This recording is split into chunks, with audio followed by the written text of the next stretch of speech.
دنیا سکڑتی چلی جا رہی ہے اور وہ وقت دور نہیں جب دنیا والے اس تیزی کے ساتھ آپس میں ٹکرائیں کہ پوری دنیا ہلاک اور تباہ و برباد ہو کر کے ختم ہو جائے۔ ملعون سیاستدان زاموش پلاوڈون نے ترک سفارت خانے کے باہر قرآن پاک کا نسخہ نظر آتش کیا۔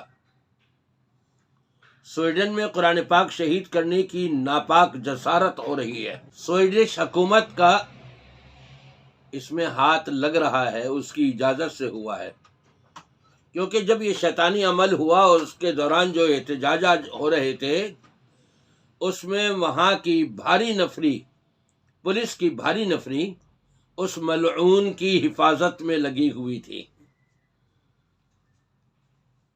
مسلمانوں کو للکارا جا رہا ہے، مسلمانوں کو چیلنج کیا جا رہا ہے اور ایک تجربہ کیا جا رہا ہے۔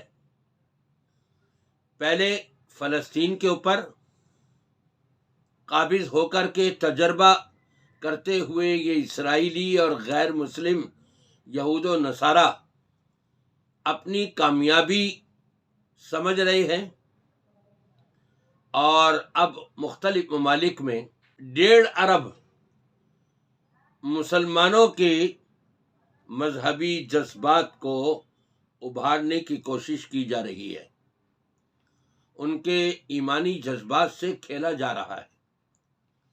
لیکن امت مسلمہ سوئی ہوئی ہے۔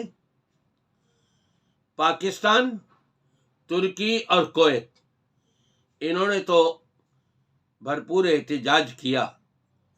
کیا مسلم دنیا میں یہی 3 ملک ہیں؟ باقی کہاں سوئے ہوئے ہیں؟ ان کو سمجھ لینا چاہیے اچھی طرح سے۔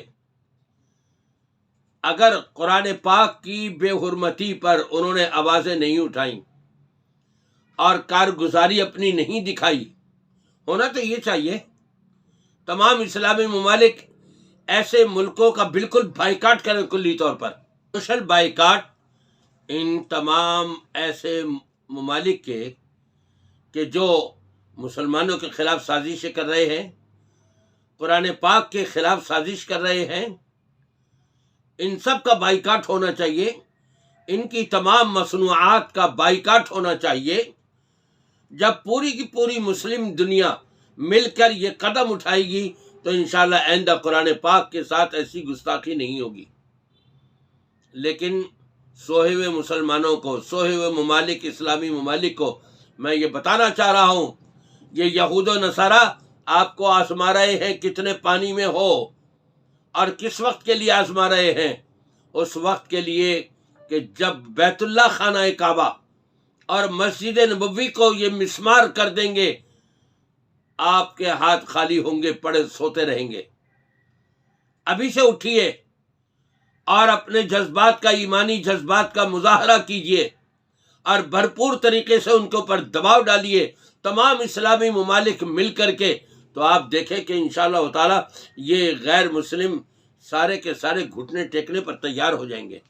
لہذا تمام اسلامی ممالک کے مسلمان باشندوں پر بھی یہ فرض بنتا ہے، علماء کا بھی فرض بنتا ہے، عوام کا بھی فرض بنتا ہے، بھرپور طریقے سے آواز کو بلند کریں اور اپنی اپنی حکومتوں کو جو اسلام کا دعویٰ کرنے والے ہیں ان کو مجبور کریں اس بات کے اوپر کہ وہ اس کے خلاف آواز اٹھائیں اور اس کے خلاف ایسے قوت کے ساتھ اپنی آواز بلند کریں، ایسے طریقہ کار کو اپنائیں کہ تاکہ آئندہ کے لیے کبھی ایسی بے حرمتی نہ ہو۔